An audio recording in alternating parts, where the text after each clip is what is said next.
नमस्कार, शाम के 7 बजने को हैं। आप देख रहे हैं लाख टके की बात। मैं हूं आपके साथ अनुराग दीक्षित। अगले 1 घंटे देश और दुनिया की हर वो खबर जिसका सीधा सरोकार आपसे, वो खबरें आपको दिखाएंगे। लेकिन 4 बड़ी खबरें कौन सी हैं लाख टके की बात में, वो सबसे पहले आपको दिखाते हैं। पहली बड़ी खबर जो हम आपको दिखाएंगे लाख टके की बात में, वो दरअसल में कश्मीर में कायर आतंकियों की साजिश की बात होगी। जो दूसरी बड़ी खबर हम आपको दिखाएंगे आज लाख टके की बात में, वो चीन की चाल पर वज्र प्रहार किस तरीके से हो रहा है, ये आपको समझाएंगे। तीसरी बड़ी खबर कौन सी है बताते हैं आपको। तीसरी बड़ी खबर, दिल्ली सरकार की एक ऐसी पहल जो वक्त की जरूरत है देश के बाकी राज्यों के लिए भी। और चौथी बड़ी खबर बांग्लादेश से जुड़ी है, जहां पर कट्टरपंथियों की भूमिका पर सवाल खड़े हो रहे हैं। सवाल एक पूरे के पूरे मुल्क के वजूद पर खड़ा हो रहा है। ये 4 खबरें आपको दिखाएंगे विस्तार से, लेकिन लाख टके की बात में सबसे पहले बात कश्मीर में आतंकियों की कायराना साजिश की।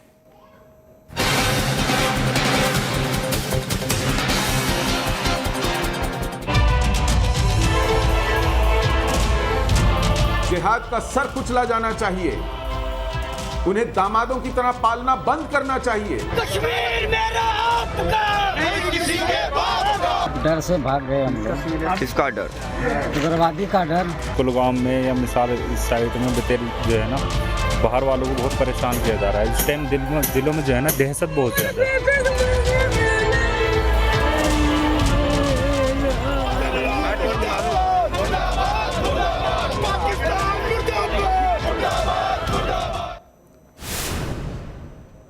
जी हां, कश्मीर में कत्लेआम मचा है। आतंकी हर दिन आम लोगों का खून बहा रहे हैं।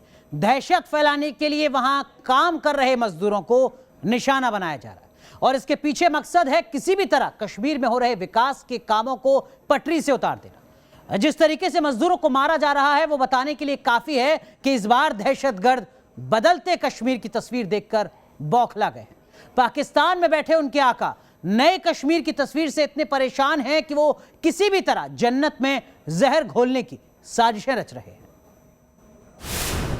पाकिस्तान मुर्दाबाद, मुर्दाबाद, मुर्दाबाद, मुर्दाबाद, मुर्दाबाद। कश्मीर मेरा आपका, नहीं किसी के बाप का। कश्मीर में आतंक की कायराना करतूत के खिलाफ पूरे देश के अवाम गुस्से में। आज हर हिंदुस्तानी एक सुर में आवाज बुलंद कर रहा है कि आतंक का सिर कुचल डाले। बेगुनाह लोगों की, इंसानियत की मौत की जा रही है। इसका जवाब उनको करारे शब्दों में मिलेगा, इसका जवाब उनको सूद समेत मिलेगा। कायरता है, कायरता की पराकाष्ठा है। बिल्कुल करारा जवाब मिलेगा और इनको चुन चुन के मौत के घाट उतारा जाएगा। मुल्क का बच्चा बच्चा आज मांग कर रहा है कि पाकिस्तान की आतंकी साजिश का ऐसा जवाब दिया जाए कि दहशतगर्दों की रूह कांप उठे। पाकिस्तान की कायराना करतूत के खिलाफ जम्मू से लेकर बिहार के भागलपुर तक आक्रोश दिख रहा है। आप देख सकते हैं कि यहाँ पर पुतला जो है वो पाकिस्तान का जलाया जा रहा है, और लगातार यहाँ पर नारेबाजी जो है वो यहाँ पर की जा रही है। साफ तौर पर गुस्सा जो है वो लोगों में देखा जा सकता है। लगातार कश्मीर में देखा जा रहा है कि मासूम लोगों को टारगेट किया जा रहा है, माइनॉरिटीज को टारगेट किया जा रहा है। ऐसे में गुस्सा जो है वो सड़कों पर आता हुआ यहाँ पर नजर आ रहा है। कश्मीर में रहकर अपनी ही जमीन के खिलाफ गद्दारी करने वालों का फन भी कुचलने का वक्त आ गया है। घाटी में रहकर पाकिस्तान के इशारों पर कत्लेआम मचाने वालों को जब तक दफन नहीं किया जाएगा तब तक हमारी जमीन यूं ही लहूलुहान होती रहेगी। की तारीख में पाकिस्तान फिर से ये प्रयास कर रहा है विभिन्न आतंकी हमलों के जरिए, इन्फिल्ट्रेशन के जरिए, वहां पर आतंकवादियों को बढ़ावा देने के जरिए कि भारत के लिए वो चुनौतियां उत्पन्न कर सके। और साथ ही साथ इसी मुद्दे को लेकर वो हमेशा अंतर्राष्ट्रीय मंच पर चीखता चिल्लाता रहता है। तो अब आज की स्थिति जब हम देखते हैं तो जिस प्रकार से धारा 370 खत्म करने का ऐतिहासिक काम हमारी भारत सरकार ने किया है, मुझे पूर्ण विश्वास है कि विकास द्रुत गति से जम्मू और कश्मीर में होगा, और कहीं ना कहीं जो पाकिस्तान के कुत्सित प्रयास हैं उस पर भी पानी फेरने का काम हमारी भारत सरकार बखूबी करेगी।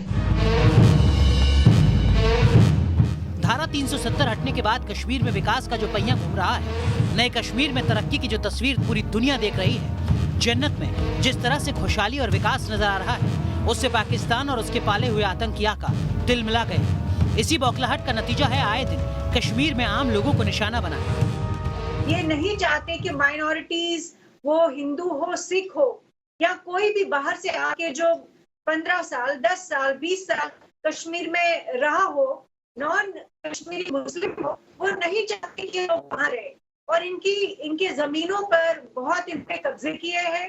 इन लोगों ने अभी जो किलिंग्स हो रही है, ये सुनिश्चित करना चाहते हैं कि कश्मीरी हिंदू या कोई और हिंदू सिख माइनॉरिटी जो है वो कश्मीर ना आए।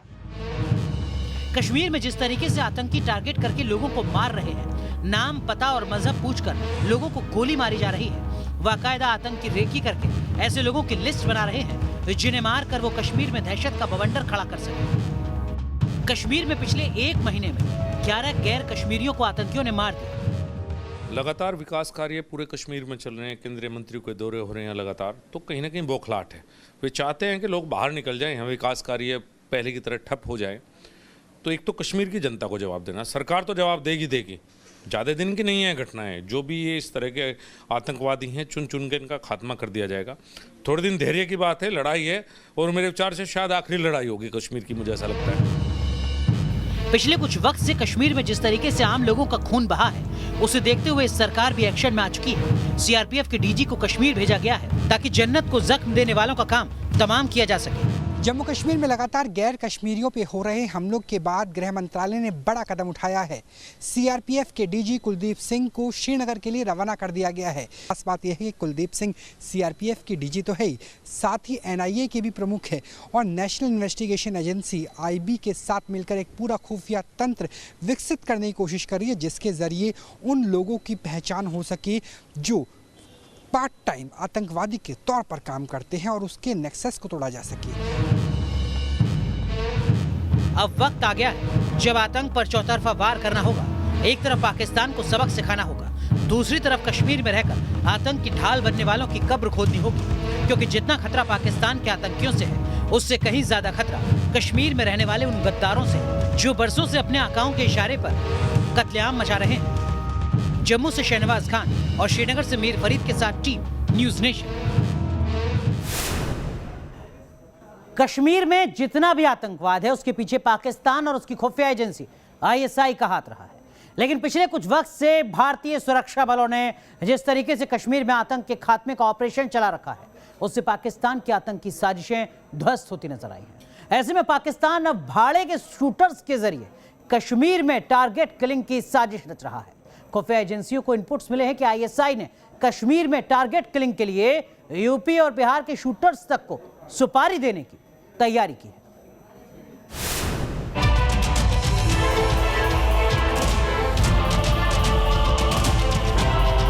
कश्मीर में टारगेट किलिंग के पीछे पाकिस्तान का हाथ है। कश्मीर में कत्लेआम के पीछे पाकिस्तान की खुफिया एजेंसी आईएसआई की गहरी साजिश है। जन्नत की आबोहवा में जहर घोलने के लिए आम नागरिकों को निशाना बनाया जा रहा है। जो लोग कश्मीर को तरक्की की नई ऊंचाइयों पर ले जाने के लिए खून पसीना बहा रहे हैं, उन्हें टारगेट करने के पीछे पाकिस्तान की मंशा है कि किसी भी तरह कश्मीर में आतंकवाद जिंदा रहे। को टारगेट इसलिए किया जा रहा है, जो प्रधानमंत्री यहाँ डेवलपमेंट प्रोजेक्ट्स लाना चाहते हैं ताकि यहाँ मेडिकल कॉलेजेस बने, यहाँ यूनिवर्सिटीज बने, यहाँ इंडस्ट्रीज बने, ये उस पर रोक लगाना चाहते हैं। खुफिया एजेंसियों को मिले इनपुट से आतंक की कायराना करतूत का खुलासा हुआ है। सूत्रों के मुताबिक खुफिया एजेंसियों को ये जानकारी मिली है कि घाटी में दहशत फैलाने के लिए स्लीपर सेल को मजदूरों पर हमले के निर्देश दिए गए हैं, जो पाकिस्तान में बैठे आतंक के आकाओं के इशारे पर कश्मीर में टारगेट किलिंग की वारदात को अंजाम दे रहे हैं। बताया जा रहा है कि इन हमलावरों का पुराना रिकॉर्ड नहीं होता, जिसकी वजह से ये हमला कर आम लोगों में शामिल हो जाते हैं, जिसकी वजह से इनका पता लगाना बहुत मुश्किल होता है। कि पाकिस्तान और आईएसआई को हमने सबक सिखाना है, उसके लिए क्या कार्रवाई होगी वो एक सेपरेट चीज है। दुनिया जानती है कि कश्मीर में आतंक के पीछे पाकिस्तान का हाथ है। उसके पाले आतंकी संगठन लश्कर, जैश घाटी में आतंकी गदर मचा रहे हैं। लेकिन अब पाकिस्तान ने दुनिया की आंखों में धूल झोंकने के लिए नई चाल चली है। खुफिया सूत्रों को मिले इनपुट के मुताबिक कश्मीर में आतंक की नई साजिश रच रहे एक नए बने आतंकी संगठन का नाम हरकत 313 है। दूसरा नया आतंकी संगठन है यूनाइटेड लिबरेशन फ्रंट। जबकि तीसरा नया आतंकी संगठन द रेजिस्टेंस फ्रंट है। पाकिस्तान ने नए नए आतंकी संगठनों को कश्मीर घाटी में पैदा किया है और ये आतंकी संगठन कुछ नहीं लश्कर, जैश और हिजबुल जैसे आतंकी संगठनों के आवरण संगठन हैं। ये आतंकी संगठन लश्कर और जैश के मुखौटे ही हैं, जिन्हें पाकिस्तान ने नए नाम देकर इनके टारगेट तय कर दिए हैं। खुफिया सूत्रों को मिले इनपुट के मुताबिक हरकत 313 के निशाने पर सरकारी बुनियादी ढांचे, उरी जल विद्युत परियोजना की पावर सप्लाई लाइन है, जबकि यूनाइटेड लिबरेशन फ्रंट को आईएसआई ने कश्मीर में दूसरे राज्य के लोगों की टारगेट किलिंग का काम सौंपा है। बिहार के मजदूरों पर हमले की जिम्मेदारी यूनाइटेड लिबरेशन फ्रंट ने ली है। उसने सभी बाहरी लोगों को घाटी छोड़ने की धमकी भी दी है। वहीं द रेजिस्टेंस फ्रंट के निशाने पर जम्मू कश्मीर के सरपंच, स्थानीय नेता, हिंदू संगठनों से जुड़े नेता, बीजेपी नेता और कश्मीरी पंडित। अब लश्कर तैयबा ने अपना एक मुखौटा तैयार किया है, द रेजिस्टेंस फ्रंट, जिन्होंने जितने भी टारगेट किलिंग्स कश्मीर घाटी के अंदर हुए हैं उसकी जिम्मेवारी उसने ली है। लेकिन पाकिस्तान को एक बात समझ लेनी चाहिए, ना तो पाकिस्तान कश्मीर में अपनी साजिश में कामयाब होगा, ना ही उसके आतंकी मोहरे ज्यादा दिन तक जिंदा रह पाएंगे। Team news nation. पिछले कुछ दिनों से आतंकियों की टारगेट किलिंग का डर कश्मीर में फैल रहा है।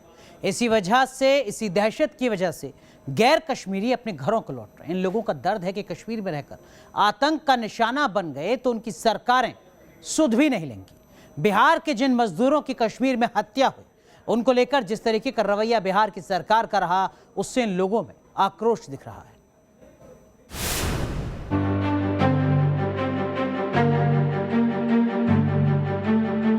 हालात खराब हो रही है, ऐसे जा रहे हैं। थोड़ा डर हो गया हमें, बच्चे हमारे पास है। लेकिन ऐसा सस्पेंशन कभी नहीं हुआ था हम लोग के साथ। थोड़ा यहाँ मुसीबत है इसलिए। आतंक की टारगेट किलिंग के खौफ में गैर कश्मीरी घाटी छोड़कर जा रहे हैं। रोजी रोटी की तलाश में अपना गांव छोड़कर कश्मीर आए लोग अब कश्मीर में रुकने के नाम से डर रहे हैं। थोड़ा हालत खराब है इसलिए जा रहे हैं। तो डरेंगे कैसे? नहीं कोई मारेगा तो डरेगा नहीं कोई। डर लग रहा था, मालिक की धमकी दे रहा था कि नहीं जाओगे तो मार के खेत दूंगा बोला।